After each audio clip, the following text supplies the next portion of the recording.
नमस्कार दोस्तों, जय हिंद, वंदे मातरम। स्वागत करते हैं आपके अपने YouTube channel rocking information exam warriors पर। रॉकेट की तरह वीडियो आती है, सिलेक्शन वाले वीडियो आते हैं और बात करेंगे बाल विकास पेडागॉजी शिक्षण शास्त्र के 1000 प्रश्नों के संग्रह में 10वां पार्ट है दोस्तों। और इसकी पिछली क्लासेज अगर आप लोगों को देखना तो बेल आइकन पे ये कार्ड आएगा, वहाँ पे प्लेलिस्ट आपको मिल जाएगी। दोस्तों वाकई में आप लोगों का अगर शिक्षक भर्ती बनना चाहते हैं, सपना है, एक दृढ़ निश्चय है, तो सही चैनल पर, सही जगह पर, सही टाइम पर आए दोस्तों। तो चलिए आइए पहला प्रश्न देख लेते हैं आज की वीडियो का।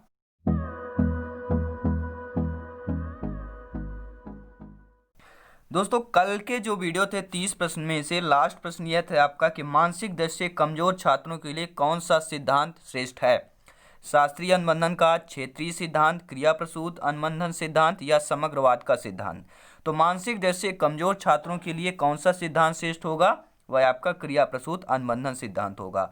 और हमने आप लोगों के लिए एक होमवर्क में यह प्रश्न दिया था कि छात्रों के अवांछनीय आचरण एवं व्यवहारों को छुड़ाने के लिए कौन सा सिद्धांत अधिक महत्वपूर्ण है। शास्त्रीय अनुबंधन का, क्रिया प्रसूत अनुबंधन का, अनुकरण का सिद्धांत या संबंधवाद का सिद्धांत।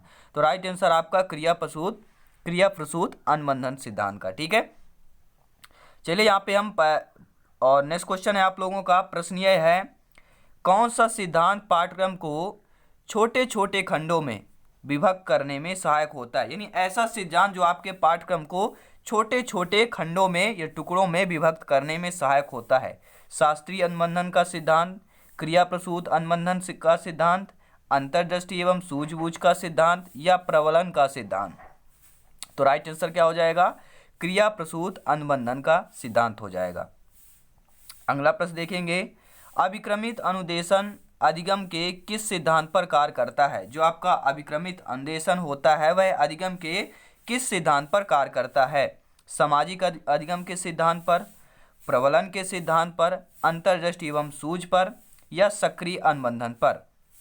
देखिए अभिक्रमित अनुदेशन अधिगम के किस सिद्धांत पर आपका कार्य करता है, तो वह आपका सक्रिय अनुबंधन पर कार्य करता है। क्योंकि अभिक्रमित है, क्रमित यानी चलना, यानी कि सक्रिय अनुबंधन पर हो जाएगा। ठीक है, क्रमित यानी क्या होता है, चलना क्रम अनुसार, यानी कि सक्रिय होना, जब सक्रिय होगा तभी तो चल पाएगा। ठीक है, नेक्स्ट क्वेश्चन देखेंगे यहाँ पर, कार्यात्मक अनुबंधन का सिद्धांत किसने विकसित किया था। बहुत अच्छा प्रश्न है। जो आपका कार्यात्मक अनुबंधन का सिद्धांत है वह किसने विकसित किया था। स्किनर ने, थॉर्नडाइक ने, वाटसन ने, हल ने। तो किसने विकसित किया था, स्किनर ने विकसित किया था।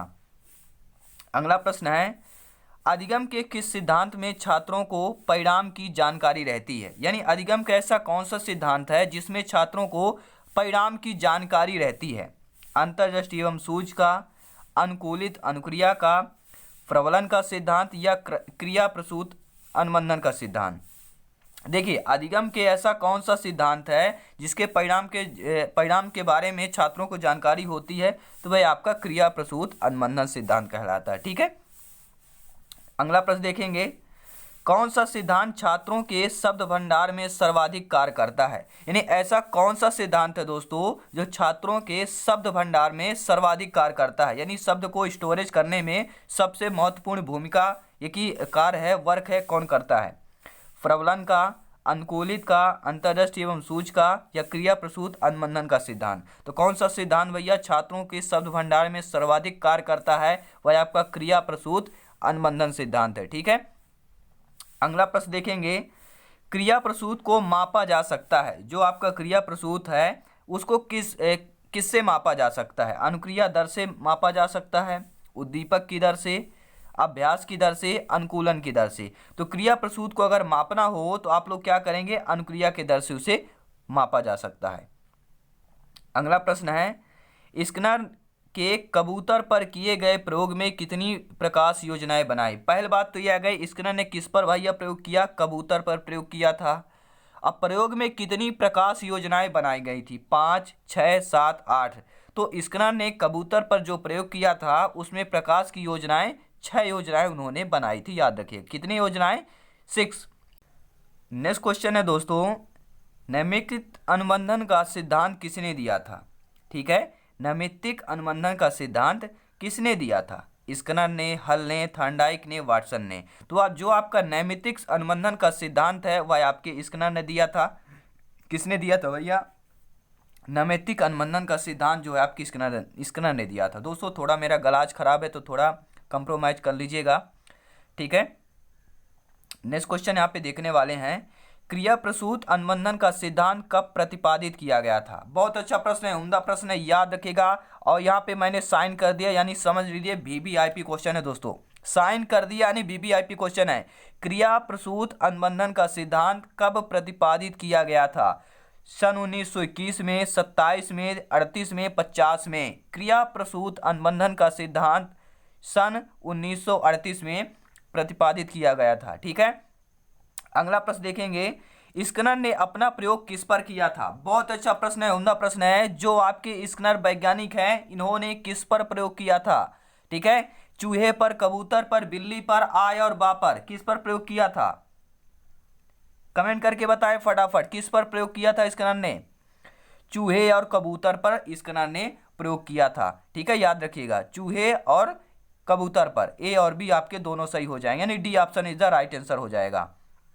अगला प्रश्न देखेंगे, रिक्त प्राणी उपागम किसे कहते हैं? रिक्त प्राणी उपागम, शायद आप पहली बार प्रश्न सुन रहे हैं, ठीक है, शायद आप देखिए, थोड़ा मेरा गला खराब है इसलिए आवाज़ थोड़ा सही नहीं निकल पा रही हो, क्योंकि थोड़ा सा पानी में भीग गया था, उसके वजह से थोड़ा सर्दी हो गई है, तो आप गला बैठ गया है, ठीक है, तो कंप्रोमाइज कर लीजिएगा। रिक्त प्राणी उपागम किसे कहते हैं? क्रिया प्रसूत अनुबंधन को, शास्त्रीय अनुबंधन को, प्रबलन सिद्धांत को, चिन्ह का सिद्धांत को। तो रिक्त प्राणी जो उपागम है वह आपको प्रबलन सिद्धांत को कहते हैं। रिक्त प्राणी उपागम प्रबलन सिद्धांत को कहते हैं, याद रखिएगा, ठीक है। और नेक्स्ट क्वेश्चन है, अगला प्रश्न है, थॉर्नडाइक के एसआर संबंध को किसने आरएस में बदला? बहुत अच्छा प्रश्न है। पहले थॉर्नडाइक का जो क्या था, एसआर संबंध था, लेकिन ऐसा कौन भैया आ गया जिसने आरएस संबंध में बदल दे दिया? किसमें? एसआर को आरएस में कर दिया, यानी उलट पलट दिया। स्किनर ने किया, बंडूरा ने, पावलोव ने, वाटसन ने। तो थॉर्नडाइक का जो एसआर संबंध था उसको आरएस में किसने बदल दिया? स्किनर ने बदल दिया था, याद रखिएगा। बहुत अच्छा प्रश्न है, उम्दा प्रश्न है कि थॉर्नडाइक के एसआर संबंध को किसने आरएस में बदला? तो स्किनर ने बदला था, ठीक है। अगला प्रश्न देखेंगे, अनुकूलित अनुक्रिया का सिद्धांत किसने दिया? जो आपका अनुकूलित अनुक्रिया का सिद्धांत है वह आखिरकार किसने दिया था? वाटसन ने, पावलोव ने, स्किनर ने, थॉर्नडाइक ने। तो अनुकूलित अनुक्रिया का सिद्धांत भैया किसने दिया? तो पावलोव ने दिया था, ठीक है। देखिए, पावलोव हो गया, थॉर्नडाइक हो गया, स्किनर हो गया, ये सभी के मैंने पार्टिकल वीडियो बना दिया है और आपको प्लेलिस्ट मिल जाएंगे। बाल विकास, शिक्षण शास्त्र, मनोवैज्ञानिक का प्लेलिस्ट है, उसमें सारे वीडियोज आपको मिल जाएंगे, ठीक है। अगला प्रश्न देखेंगे, ईपी पोलाव ने, ठीक है, आईपी लिखा हुआ है, तो आईपी पावलोव ने अनुकूलित अनुक्रिया का सिद्धांत कब दिया? बहुत अच्छा प्रश्न है, यानी पावलोव ने अनुकूलित अनुक्रिया का सिद्धांत कब दिया था? सन 1904 में, 28 में, 38 में, 21 में। तो भैया ईपी पावलोव ने अनुकूलित अनुक्रिया का सिद्धांत सन 1904 में दिया था। कब दिया था भैया? सन 1904 में, ठीक है, 1904 में। नेक्स्ट क्वेश्चन देखेंगे, अगला प्रश्न है, पावलोव कहाँ के निवासी थे? बहुत अच्छा प्रश्न है, बहुत उम्दा प्रश्न है, समझ लीजिए, साइन कर दिया मैंने, वीवीआईपी प्रश्न है। पावलोव कहाँ के निवासी थे? रूस के थे, अमेरिका थे, जर्मनी के, यूनान के। पावलोव कहाँ के निवासी थे? आपके रूस के निवासी थे। दोस्तों 30 क्वेश्चन हैं, आप लोग कमेंट करते जाइए। अगर आपसे क्वेश्चन प्रश्न बन रहे हैं, जैसे आपको स्क्रीन पर प्रश्न आता है, वीडियो को पॉज करें, क्वेश्चन को अच्छे तरीके से रीड करें, ऑप्शन को देखें और हमें कमेंट करके जरूर बताएं। इसके बाद वीडियो को प्ले करें, देखें कौन सा आंसर सही आता है, ठीक है। ठीक है दोस्तों, अगला प्रश्न है, अनुकूलित अनुक्रिया के सिद्धांत को अन्य किस नाम से जाना जाता है? जो अनुकूलित अनुक्रिया का सिद्धांत है उसे जो है अन्य और किस नाम से जाना जाता है? शास्त्रीय अनुबंधन के नाम से, संबंध प्रत्यावर्तन के सिद्धांत के नाम से, प्रतिस्थापना सिद्धांत के नाम से, या उपयुक्त सभी। तो अनुकूलित अनुक्रिया के सिद्धांत को अन्य, शास्त्रीय अनुबंधन, संबंध प्रत्यावर्तन का सिद्धांत और प्रतिस्थापना का सिद्धांत और उपर्युक्त सभी। तो राइट आंसर है आपका उपर्युक्त सभी होगा। जो अनुकूलित अनुक्रिया का सिद्धांत है ये आपके तीनों नाम से जाना जाता है। ठीक है, अगला प्रश्न देखेंगे। व्यवहारवादी मनोवैज्ञानिक नहीं है। जो व्यवहारवादी कहते हैं ना, ये व्यवहारी बहुत आदमी है, ये व्यवहार वाला आदमी है। तो ऐसे ही आपके मनोवैज्ञानिक नहीं है। व्यवहारवादी मनोवैज्ञानिक कौन से नहीं है?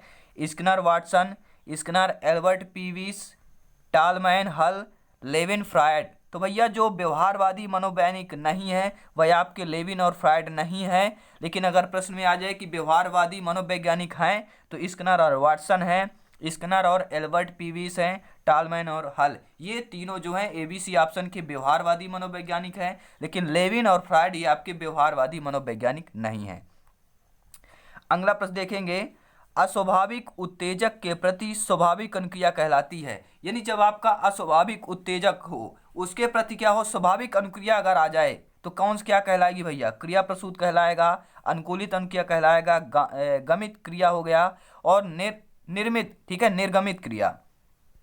तो दोस्तों अस्वाभाविक उत्तेजक के प्रति अगर जब आपका स्वाभाविक अनुक्रिया होता है तो वह आपकी अनुकूलित अनुक्रिया कहलाती है। ठीक है, क्या कहलाता है? अनुकूलित अनुक्रिया कहलाती है। ठीक है, नेक्स्ट क्वेश्चन देखेंगे दोस्तों। संबंध सहज अनुक्रिया का सिद्धांत किसने दिया था? बहुत अच्छा प्रश्न है। जो आपका संबंध सहज अनुक्रिया का सिद्धांत है वह आखिरकार किसने दिया था? थॉर्नडाइक ने, CL हल ने, पावलोव ने, स्किनर ने। तो संबंध सहज अनुक्रिया का सिद्धांत किसने दिया था? तो पावलोव ने दिया था, याद रखिएगा। ठीक है, संबंध सहज अनुक्रिया का सिद्धांत किसने दिया? पावलोव ने दिया था। अगला प्रश्न है, पावलोव के सिद्धांत में क्या होता है? बहुत अच्छा प्रश्न है, कई बार आपकी एग्जाम में पूछा जाता है। ठीक है, वेरी वेरी मोस्ट इंपॉर्टेंट प्रश्न है। और यहाँ पर मैं बता देता हूँ आप लोगों के लिए, साइन कर देता हूँ, यानी VVIP प्रश्न बन गया है। पावलोव के सिद्धांत में होता है, क्या होता है पावलोव के सिद्धांत में? CS, UCS और UCR। याद रखिएगा, CS पहले होता है और UCR लास्ट में होता है और UCS सेंटर में होता है। यानी कि CUU, याद रखिएगा। ठीक है, CUU किसी में नहीं है। पहला कैपिटल आपको अक्षर याद रखना है, CU और U। ठीक है, नेक्स्ट क्वेश्चन यहाँ पे देखने वाले हैं। अगला प्रश्न है, पावलोव ने अपना प्रयोग किस पर किया था? बिल्ली पर, कबूतर पर, चूहा पर, कुत्ता पर।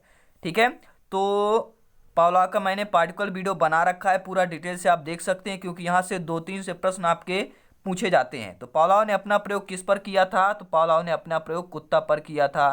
ठीक है, चलिए अगला प्रश्न देखते हैं। पावलोव के प्रयोग को आधार बनाकर किस मनोवैज्ञानिक ने इसका मानव व्यवहार में प्रयोग किया?